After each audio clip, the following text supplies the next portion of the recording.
Jim Davidson destroys Kier Starmer on live TV, leaving him speechless. In the world of politics, few moments are as electrifying as a live television showdown. On a fateful evening, the stage was set for a clash of titans. The brash comedian and outspoken critic, Jim Davidson, faced off against the ever-calculating leader of the Labour Party, Kier Starmer. Viewers settled in, unaware that they were about to witness a confrontation that would shake the political landscape and leave them gasping for answers. As the cameras rolled, the studio buzzed with anticipation. Davidson, known for his sharp wit and unfiltered opinions, had been vocal about his disdain for Starmer's leadership. The question on everyone's mind was, would he hold back? As the host introduced the segment, the tension in the room was palpable. Davidson's reputation as a provocateur loomed like a thundercloud, ready to unleash a storm.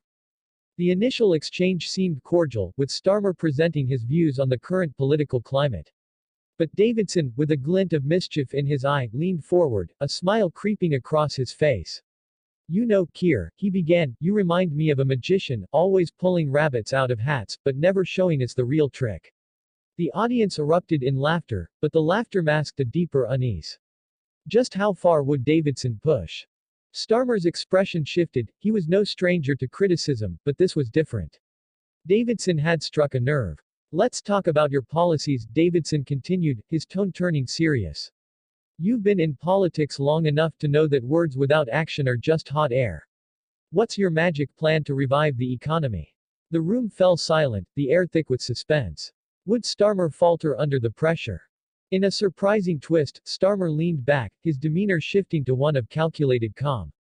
"Jim, it's easy to throw stones from the sidelines. Why don't you tell us what you would do instead?" The question hung in the air like a challenge, igniting a fierce debate that only escalated from there.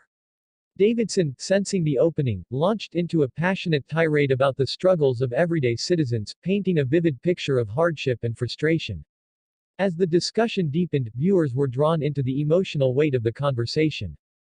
Davidson recounted a personal story about a friend who had lost everything during the economic downturn, his voice trembling with genuine emotion. "People are suffering, Kier. They need a leader who cares, not just someone reciting policy lines." The audience roared in approval, while Starmer's composure began to crack. The once confident politician now seemed cornered, struggling to regain control of the narrative. Just as it seemed Davidson had the upper hand, Starmer countered with a surprising revelation. "Jim, you talk about caring, but what about your past? You've had your share of controversies. How do you expect people to take you seriously?" The audience gasped. This was a bold move, dragging Davidson's history into the limelight. Would this derail his momentum or fuel the fire? Davidson, momentarily taken aback, quickly regained his footing. "You want to talk about my past? Fine. I'm not perfect, but I've learned from my mistakes. The question is, Kier, will you?" The tension escalated, the stakes rising as both men exchanged barbs and personal jabs, each vying for the moral high ground. The audience sat on the edge of their seats, questions swirling. Who would emerge victorious? Could Starmer recover from this barrage of criticism? As the debate raged on, a palpable sense of unease settled in the studio. Davidson pressed on, his voice rising. "You're a lawyer, Kier, but you seem to be losing the case for the people." The audience erupted once more, but Starmer's expression hardened. He had to respond. Failure to do so would mean conceding defeat. With a steely gaze, Starmer leaned forward. "Jim, this isn't about me. This is about the future of our country. And if you think that shouting louder will make you a leader, you might want to reconsider." The room froze, the tension thick enough to cut with a knife. Was this the moment Starmer would reclaim his ground, or was it too late? In a stunning turn, Davidson, sensing the shift in momentum, decided to pivot. "You're right, Kier. This is about the future. So tell us, what does your future look like for the people who need you most?" The question hung heavy in the air, challenging Starmer to lay bare his vision. The clock ticked down, and as the segment neared its end, both men stood at a precipice. Starmer's response could make or break his leadership.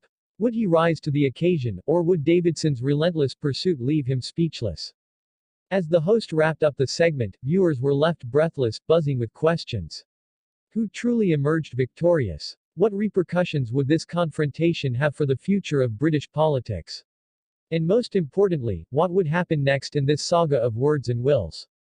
The credits rolled, but the story was far from over. Audiences would be eagerly awaiting the next chapter in the unfolding drama. In the end, the lights dimmed, but the real show had just begun.